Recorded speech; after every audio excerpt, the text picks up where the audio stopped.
attached to you. Can you all see the slides here? Yes. Otherwise, move in here if you can't. So I'm just basically, can we have these lights off?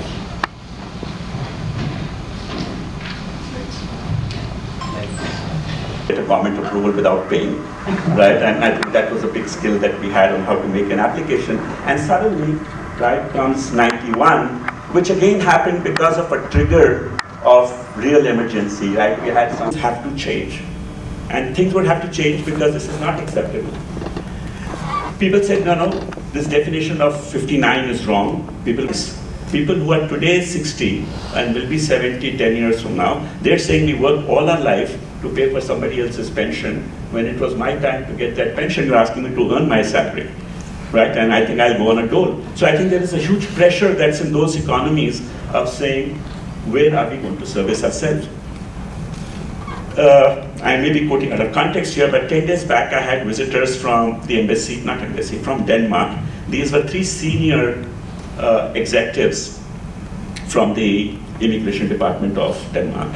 And we get a lot of visitors in NASSCOM because they keep checking us what's happening and we share the data. But they asked us 3 questions which kind of surprised me. And the questions were, we are short of skilled manpower and our economy is going to suffer. We already are suffering.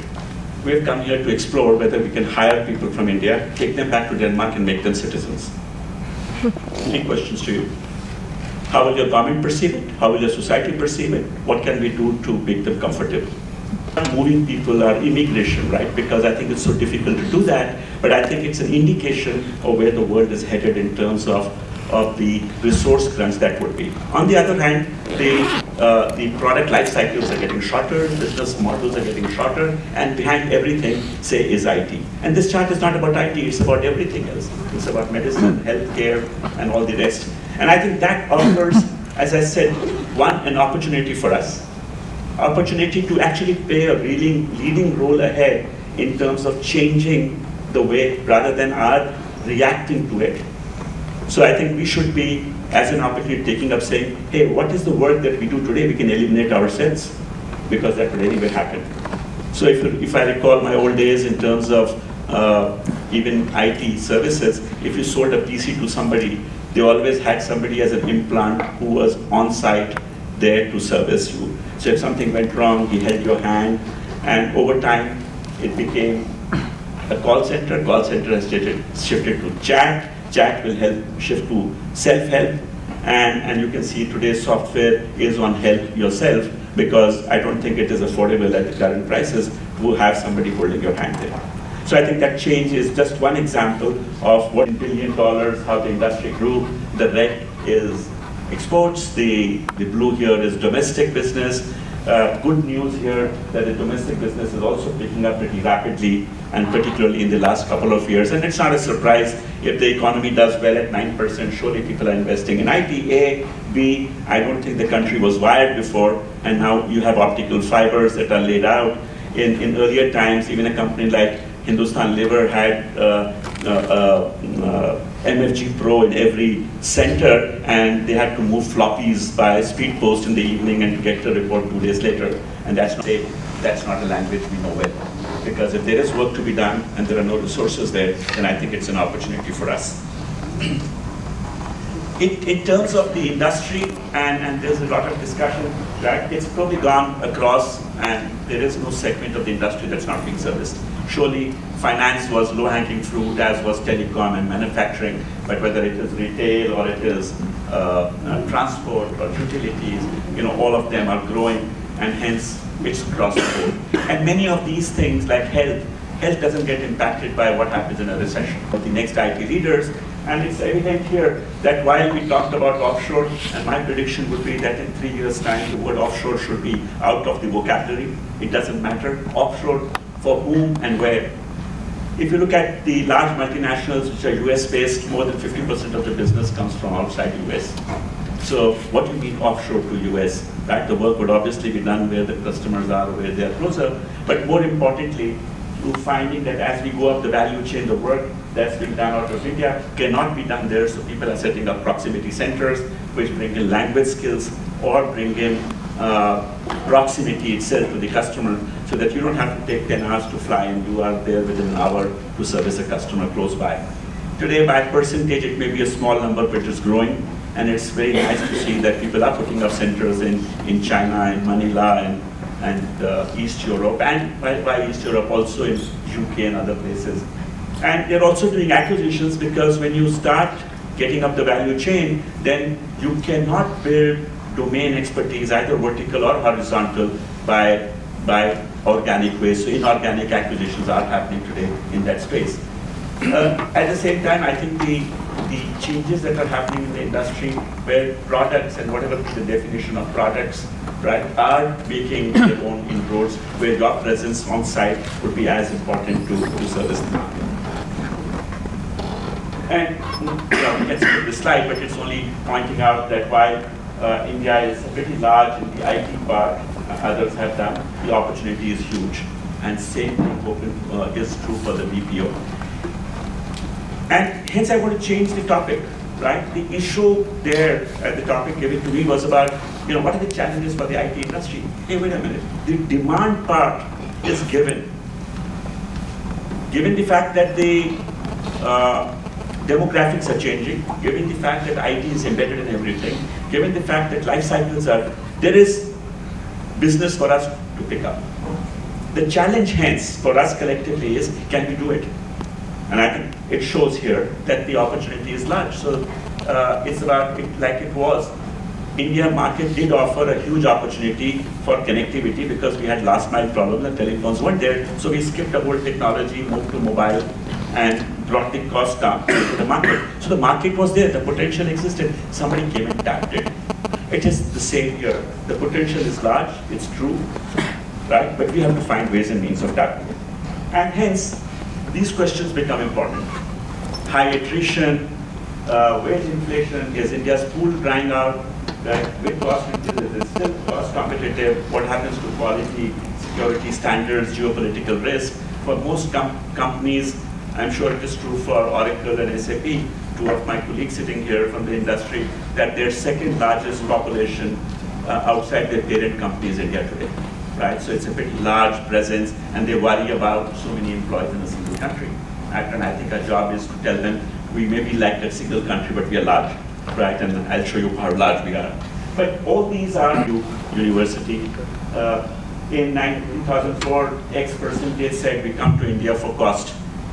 2007, they said, more people said they come for cost. And I don't think we should be at all ashamed of the fact that people come here. It's the inherent value proposition of India, of being a lower cost economy. So I don't think, we get very nervous when people say, we are cheaper.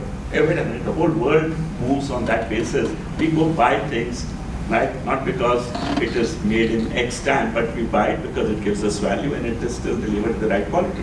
But more importantly, look at what people say. Access to skills, process redesign, speed to market. And that's the reason that people are coming in addition to cost. Now, just because they said many other things doesn't mean that we should be worrying about our costs as well, and it's important that we keep our costs in check. In terms of human resources, these are just hard data from what is published.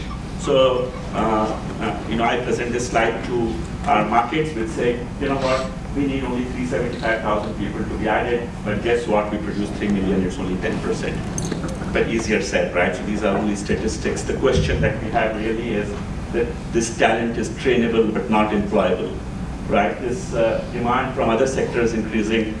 So we are blamed today that you hired all the civil engineers, and when there are no civil engineers as the real estate is booming, but where was the choice? You took anybody that had a technical bent of mind and you brought them here. Any civil engineers here? 2, 3, right? 4. So you had to do it, and nothing wrong, because you were technical people that they brought in. Later hiring, any company that comes, right, they must ramp from 0 to 2,000 in 2 years, or even more aggressive, so they do only later hire. So that leads to certain attrition. But I don't think we should trivialize this, because I think for a long time we've been showing this chart and getting away by saying that we have talent, but the pressure that it puts is just enormous on the industry. So there are things to be done in short term, medium term, long term. I personally believe that we have to increase the yield of what we have. There are things like people who come to a college, there is building, there are benches, there are blackboards, right? And there is faculty, but what output we get is really poor. So how can we increase that yield in the short term? Because any additional capacity that we talk about setting takes 7 years before the output comes out. So I think it's important, and this morning I read that some new IITs are going to come up, but where is that output going to come? And how many thousand? We're talking about millions here, right? So I think it's important that we use that better.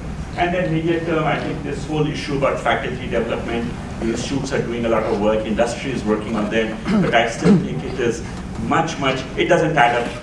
The whole equation doesn't still add up to what we want to do, and the time to take those decisions is today. Right? We have the Prime Minister talked about saying that the 11th five-year plan could be rechristened as the education plan. And now in my new role, I just interact so much with the MHRD and the Labour Department and the IT guy. Yeah, sure, the money is all there, but who's going to spend it and when?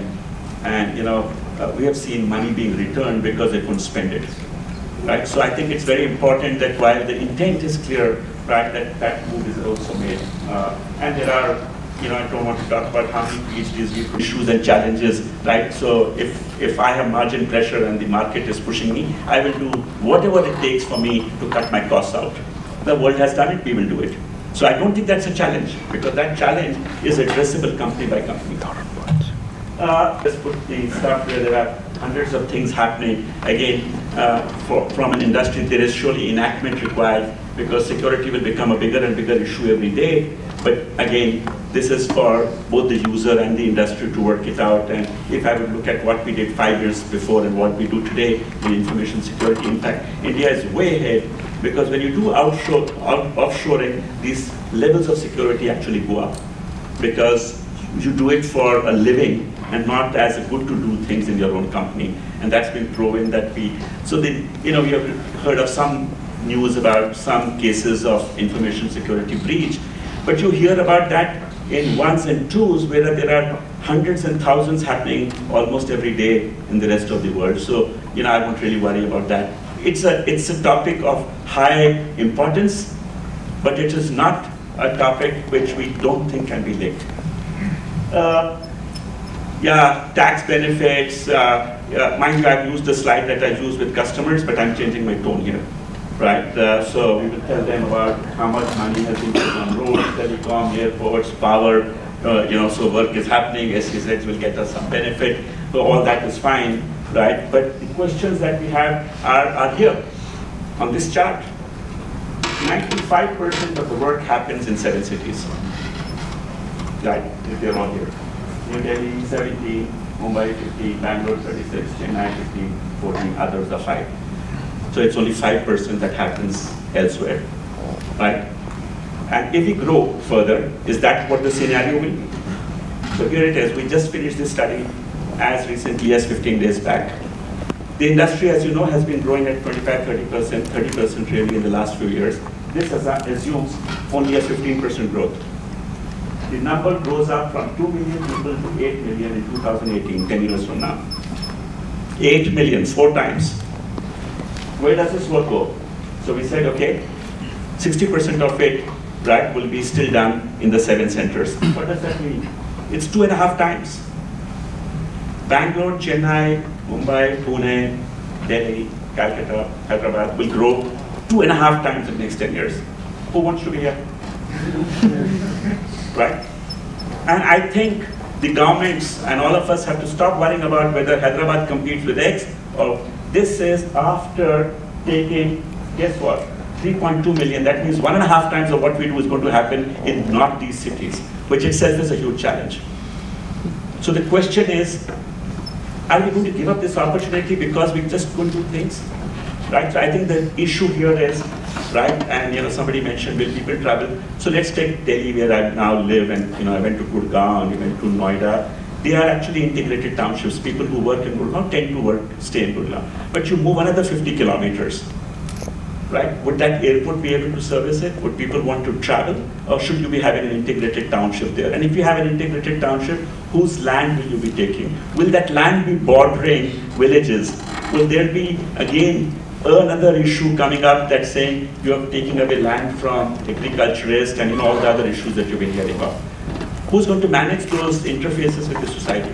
So I think here is an opportunity, and this is real.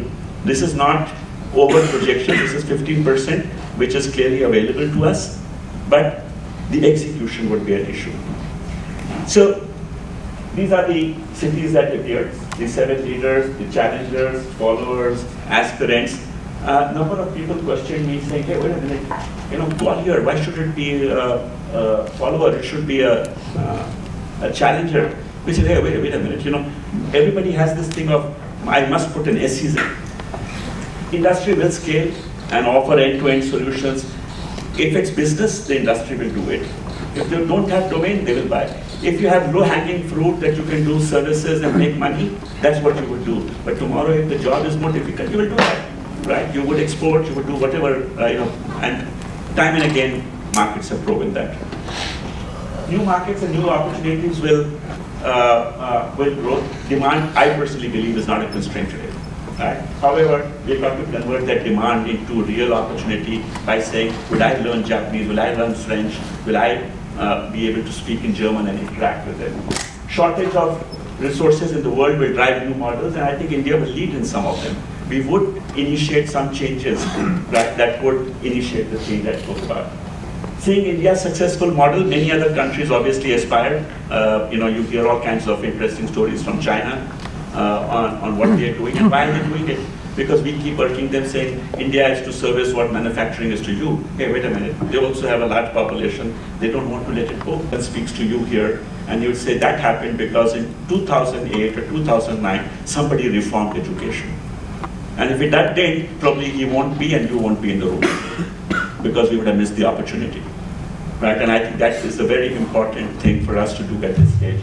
And similarly, how much time, when we used to have a customer visit, say our campus, when I was running one of them, we would show them how we produce 4 megawatts of power. We had 4 weeks of diesel. Whether it's full-time or part-time or whatever.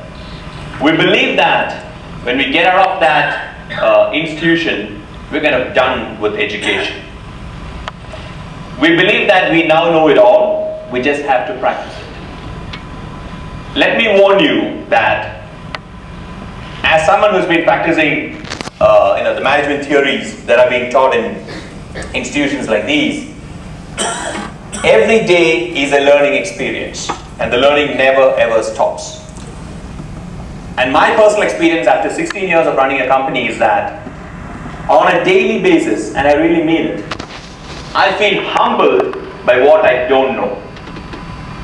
I feel completely humbled by all the new learnings that I had on a daily basis.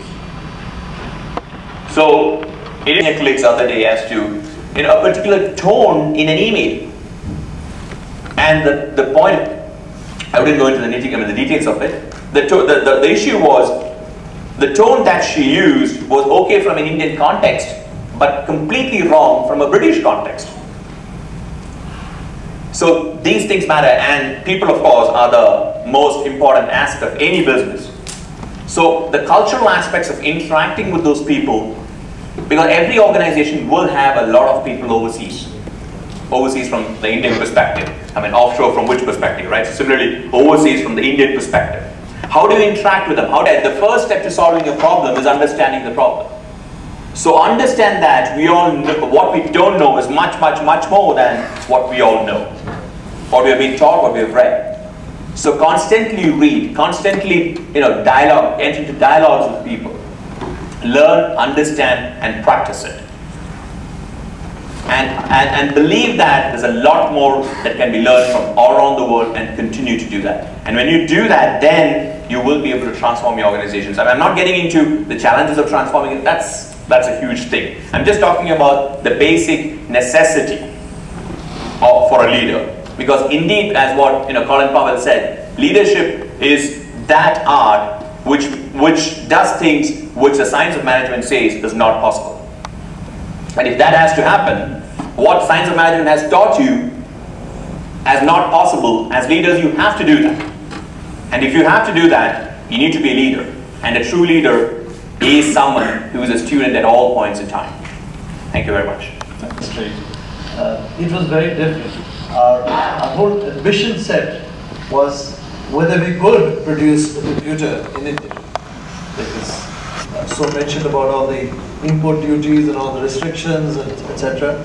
Just being able to, in fact, we should be able to sell in markets in and around where we operate. That was it. Finally, in the mid-90s, this is again not that far back in time, we did a course, we did a facilitation session in our company where the entire focus was how do we get to 1,000 crores. That was it. That was the ambition that we had. Now we make more than 1,000 k at a market within your own state, your own country, etc. So, the ambition set for the next generation of IT leaders has got to be global. It's got to encompass a wide range of technology, and it's got to have a scale which ranks you amongst the top 2 or 3 in that industry. So you look at what is best in class in the industry, how many people they have, what sort of revenues they get, and put yourself in that bracket, because that is what you need bare minimum to survive and grow in the future. So that's first, scale. The second one that I'd like to talk about is the role of innovation. Innovation means several things to different people, and in fact, innovation is often related to products. I will tell you that there's a huge scope for innovation in services, which is often not seen and often not talked about. It is going to be incredibly necessary for any leader in the IT industry to recognize the fact IT as a business. Will it look at only technologies, or will it move from technologies to solutions? When we started, and constantly we just see big time changes in the business. So on one side we just keep following big companies like Walmart, Dell, and then companies like UPS, FedEx. We just motivate the people around him and take the company forward and the industry forward. The second one is the risk appetite. If you just see in 91, the kind of resources which we had at our disposal and the kind of resources which we have at our disposal today, I think we have quite a lot of success stories, and the perception about India is changing, and people are just willing to just work with us. So I think we should try to just extend the risk envelope further, and we have to just take it to, I think, a new level. And I really don't know how many of us are really just willing to take such big risks. The third one is we are just seeing disruption all the time. And the disruptions, I think, are at a totally different scale. If you just see a few months before we see the Indian cricket, people are talking about different set of problems, and with 1 month of IPL, today people are talking about totally different set of problems, and every individual is challenged. And everyone who has been resting on his laurel saying that he had scored this many centuries and he has scored this many runs, and even their own state people, they are throwing them away. And when Venkata was talking about changing the team, and today every owner wants to change the team, every other, he should be ready for such disruption. See, traditionally enterprises look for some kind of a planning basis so that they can achieve some efficiency and deliver. I think today companies are struggling with this kind of long-term planning, where it's almost impossible to just plan at long term. And so sometimes I think we tend to just discuss quite a lot, and then keep discussing with PowerPoints and all the time, and my feeling is we have to start doing. The time is gone when somebody will just... Of our future, we're, essentially went through this program and still do, and Oracle's been one of the founding members of this program. So again, congratulations, it's a privilege. This topic, among folks that have actually made big things happen, a difficult job that's being done by a lot of people so well. Heroes that are quiet and silent. There's not a lot of publicity, but that actually hums. As Som said, a significant portion of our workforce increasingly is working for multinationals. in offshores or captive centers. I kind of don't like that term so much, but it's a popular term. Now, when you look at what it takes to make things work, it's actually a unique experiment.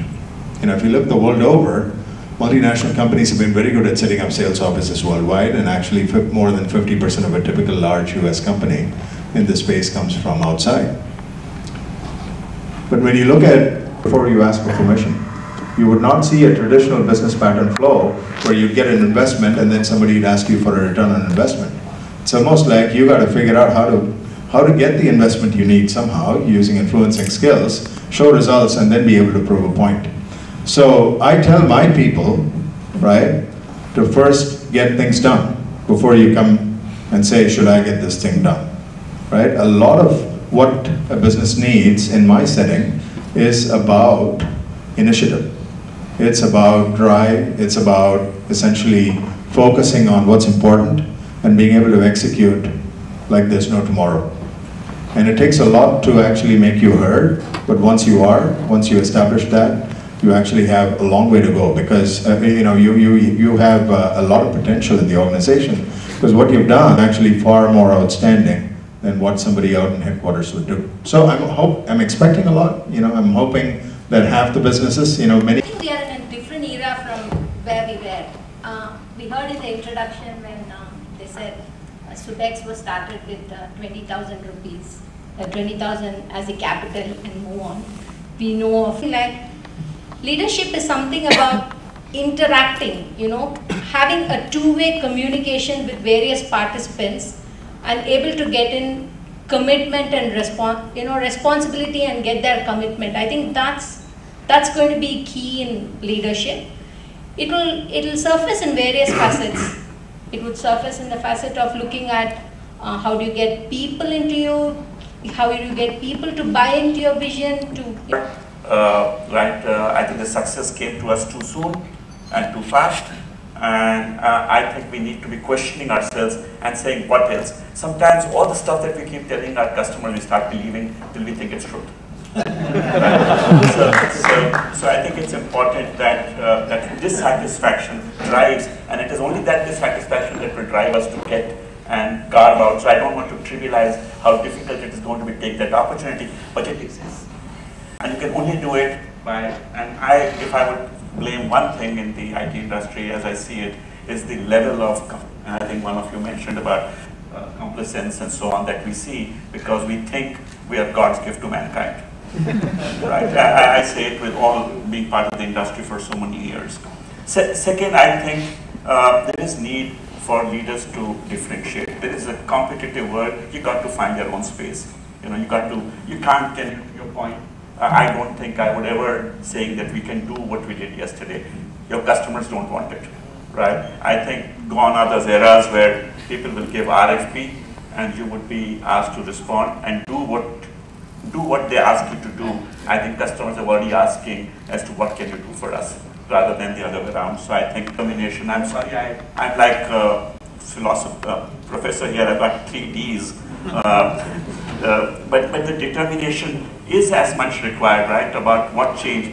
And if I would look at, as an Indian, I think today being part, and this is probably true more for IT than any other, that if we have to make a difference, then I think while real to me and to every one of you, I think there is certain parts of our Indianness that we need to shed as well.